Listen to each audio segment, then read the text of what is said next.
नमस्कार, knocking-news.com में आपका स्वागत है। आज मैं कुछ ज़रूरी बातें करने वाला हूं, अपने दिल की बात कहने वाला हूं। थोड़ा बहुत पॉलिटिकल भी हो जाऊं तो मुझे माफ़ कर दीजिएगा। मैं चाहता हूं कि कोरोना की जब मैं कोई बात करूं तो उसमें पॉलिटिकल बातें ना करूं, लेकिन फिर भी बीच में आ जाती हैं। मैं आपको बता देता हूँ कि आज का रेफरेंस क्या है। आज का रेफरेंस है प्रधानमंत्री मोदी जी का रोना, आंसू बहाना। आज कोरोना वायरस को लेकर, उससे लोगों के मरने वालों के मामले में वो अचानक बनारस में डॉक्टरों से बात करते हुए रोने लगे। उनके इस रोने का मतलब क्या समझा जाए, इससे क्या कोरोना पर असर पड़ेगा, देश की कोरोना से लड़ाई पर क्या असर पड़ेगा, और उनके आंसू घड़ियाली हैं या मनुष्यगत हैं, इस सब पे बातचीत करेंगे। कहीं मत जाइएगा, चैनल को आप सब्सक्राइब कर लीजिए। नमस्कार, मैं हूँ गिरीश बताए कि सरकार अगर चाहे तो कल 30 से 35 रुपये पेट्रोल का दाम कम हो सकता है। जुड़े हैं, कम लोग जुड़े हैं, होगा। कई बार हम अपने दिमाग के जो सवाल हैं ना, उनको नज़रअंदाज कर देते हैं। बेहद दर्दनाक, बेहद शर्मनाक और दिल दहलाने वाली दास्तान है। जो गरीब आदमी है उसके लिए रेल में यात्रा करना करीब करीब नामुमकिन हो जाएगा। नमस्कार, जय।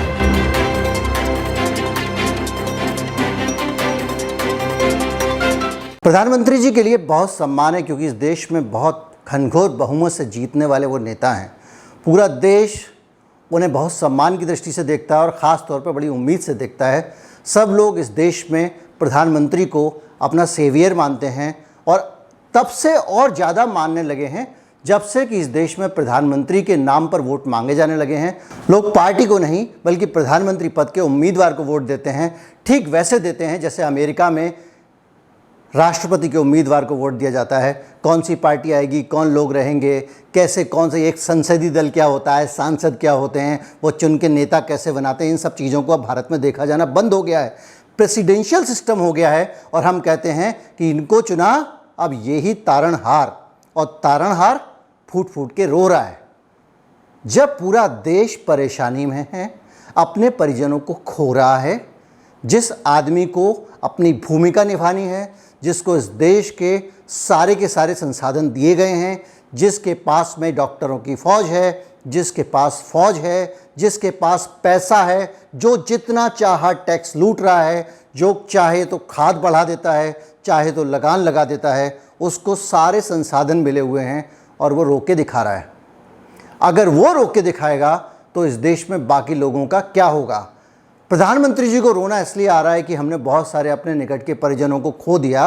तो जब इस देश में कोरोना आ रहा था तो वो दरवाज़ा बंद काहे नहीं किए थे, उसको बंद करने में आनाकानी क्यों कर रहे थे, आपके विदेशों से आने वाले लोगों के ऊपर क्यों ज़्यादा इतनी मेहरबानी थी। अगर मैं इस बात को भुला भी दूँ आदरणीय जी, तो आप एक बात बताइए कि बच्चों की मौत पर आप रो रहे हैं या लोगों को डरा रहे हैं। आप अगर इस देश में बच्चों की मौत पर दुखी हैं क्योंकि आपको लगता है होने वाली मौत, कोई नहीं जानता होंगी कि नहीं होंगी, लेकिन अगर इस पर दुखी हैं तो क्यों दुखी हैं। आपके अपने साइंटिफिक एडवाइज़र, आपकी सरकार के प्रमुख वैज्ञानिक सलाहकार, वो नहीं कह रहे हैं कि तीसरी लहर आएगी ही आएगी और बच्चों के मामले में निधन होंगे ही होंगे। तो आप बताइए, फिर आपको कहाँ से इल्हाम हो रहा है। इस देश के वैज्ञानिक सलाहकार पे आपका भरोसा नहीं है क्या? सोशल मीडिया सेल की ही बातें आप मानते हैं, या जिनको आप फॉलो करते हैं उन्हीं के कहने पे आप बयान देते हैं? आप कह रहे हैं कि तो फिर केजरीवाल की बात क्यों नहीं मान रहे हैं? केजरीवाल अगर कह रहा है कि सिंगापुर में बच्चों की डेथ हो रही है, केजरीवाल अगर ये कह रहा है कि हांगकांग में बच्चों की डेथ हो रही है, केजरीवाल कह रहा है कि ताइवान में केसेस बिगड़ रहे हैं, और अब जो नया वहाँ पे वायरस आया है वो बच्चों को भी बीमार कर देता है, तो आपके जितने फॉलोअर हैं, आपके जितने समर्थक हैं, वो तो दनादन ट्वीट किए जा रहे हैं। वो केजरीवाल के खिलाफ जो है वो सिंगापुर के राजदूत का बयान इस्तेमाल कर रहे हैं। आप खड़े होकर बोल रहे हैं कि नहीं, तीसरी बीमारी की लहर तो आने वाली है, बच्चे खतरे में हैं। तो क्या ये जो मार्केटिंग एजेंडा है जिसमें आप लगातार वैक्सीन वैक्सीन वैक्सीन वैक्सीन, आप वैक्सीन से आगे कुछ सोचने को तैयार ही नहीं है। मुझे ये बताइए, जब से ये चर्चा चल रही है कि देश में आने वाली जो लहर होगी, तीसरी लहर, उसमें बच्चे खतरे में होंगे, तब से क्या सोचा गया? आप बता सकते हैं? मैंने बहुत कोशिश की, अगर कोई भी दर्शक बता सकता है तो स्वागत है, कि इस देश में बच्चों के लिए कितने आईसीयू बेड हैं। क्या सरकार को कुआं खोदना बाद में शुरू करेगी, जैसा पहले कोरोना वायरस के मामले में किया था? जब बीमारी आ जाएगी तब आप कुआं खोदना शुरू करेंगे, तब जब प्यास लगेगी तब आप कुआं खोदेंगे। आप मुझे एक बात बताइए, हिंदुस्तान में अब ये बच्चों का वो नहीं है कि उसी अस्पताल में आप बच्चे को डाल दीजिएगा। बच्चे का स्टेथोस्कोप तक अलग होता है, उसकी ब्लड प्रेशर की मशीन अलग होती है, उसको वो इन्विजिबल वाले नहीं कि गले के अंदर आपने एक नली डाल दी और वहाँ से लॉक कर दिया, वो वाले उसको वेंटिलेटर नहीं लगेंगे। बच्चों के वेंटिलेटर अलग होते हैं। बच्चों के बाइपेप वाले छोटे वाले मास्क होते हैं जो सांस को खींचते हैं और बंद करते हैं, वो अलग होते हैं। कहाँ है आपके पास बच्चों के लिए आईसीयू? अगर नहीं है तो कहाँ से लाएंगे? कुछ सोचा कितने चाहिए होंगे, कितनी बीमारी फैलेगी? ऑक्सीजन मास्क बच्चों के छोटे होते हैं, कहाँ से लाएंगे? दवाओं के पीडियाट्रिक डोज भी अलग होते हैं जिसको ज़्यादातर डॉक्टर नहीं जानते, जिनको आपने लगाया हुआ है उनको उसके लिए एजुकेट करना पड़ेगा। कहाँ है प्रोग्राम? कहाँ है आपके पास में ये व्यवस्था जानने की कि बच्चों को जब आप कैनुला लगाते हैं तो कई बच्चों को नेज़ल कैनुला लगाना पड़ता है। क्या इंतज़ाम किया आपने इस बात का कि बच्चे जब हाथ से निकाल के सुइयाँ फेंकते हैं तो उनको देखने के लिए उनके पेरेंट्स आईसीयू के अंदर पहुंच पाएंगे? तो कैसे पहुंचेंगे? उनसे लोगों को कैसे बचाएंगे? पहुंचेंगे कि नहीं पहुंचेंगे? वो इंफ्रास्ट्रक्चर कहाँ है?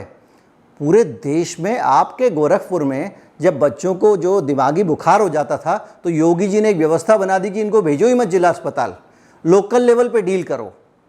इसीलिए बनाई ना कि वहाँ पे इंफ्रास्ट्रक्चर नहीं था, वहाँ ऑक्सीजन ख़त्म हो गई थी तो वो डॉक्टर कफील जो है वो हीरो बना जा रहा था।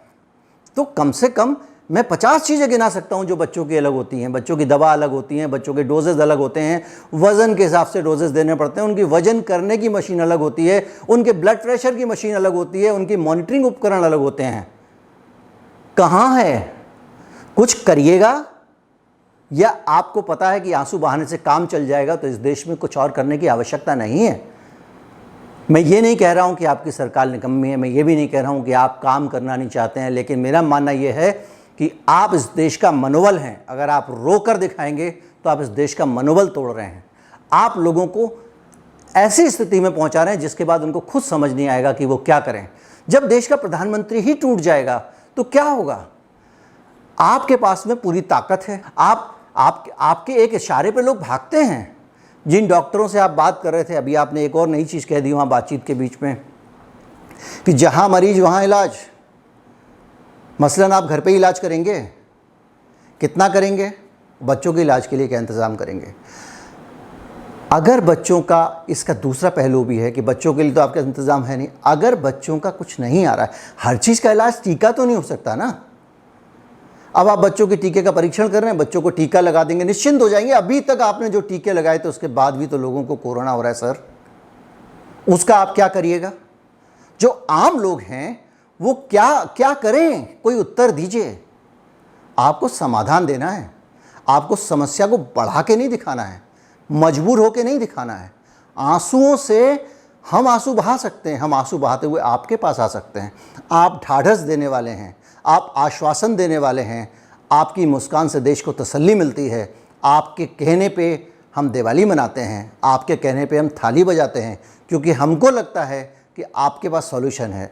आप हमारा मनोबल बढ़ाना चाहते हैं। आपने थाली बजवाई, आपने कहा कि देश में जितने भी फ्रंटलाइनर्स हैं उन सब का उत्साहवर्धन होगा। अब आप उत्साह क्यों गिरा रहे हैं? अब आप रो के क्यों दिखा रहे हैं? कम से कम जनता से सहानुभूति की उम्मीद मत करिए। अभी बहुत टाइम है चुनाव में, उस वक्त जो करना कर लीजिएगा।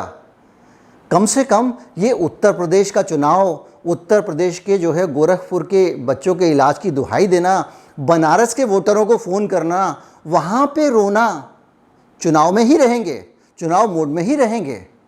ये देश आपकी तरफ देख रहा है और आपको इस देश को दिशा देनी है। और जो दिशा है वो जो पगडंडी है वो आंसुओं से नहीं बनाई जाएगी, आंसुओं से तय नहीं होगी। प्रधानमंत्री जी, निवेदन है कि अब कुछ करिए, मामला बहुत ज़्यादा बढ़ गया है। आगे के लिए रास्ते बंद कीजिए। अगर आप खुद के मन की नहीं चाहते हैं तो दूसरों के मन की सुन लीजिए, कम से कम अपने प्रमुख वैज्ञानिक सलाहकार की सुन लीजिए, जो ये कह रहे हैं कि तीसरी लहर आए ज़रूरी नहीं है। केसेस लगातार गिर रहे हैं, हालात नियंत्रण में आ रहे हैं। अब थोड़ा अलर्ट हो जाइए। लोगों के स्तर पर जो करने की चीज़ थी वो दनादन हुई है। देश के स्तर पर करने वाली चीज़ों को और चौकस करने की ज़रूरत है। मुझे लगता है कि देश के सभी लोगों को ये संदेश आगे बढ़ाना चाहिए ताकि ये संदेश लोगों तक जाए और एक बदलाव का माहौल बने। नमस्कार, जय हिंद।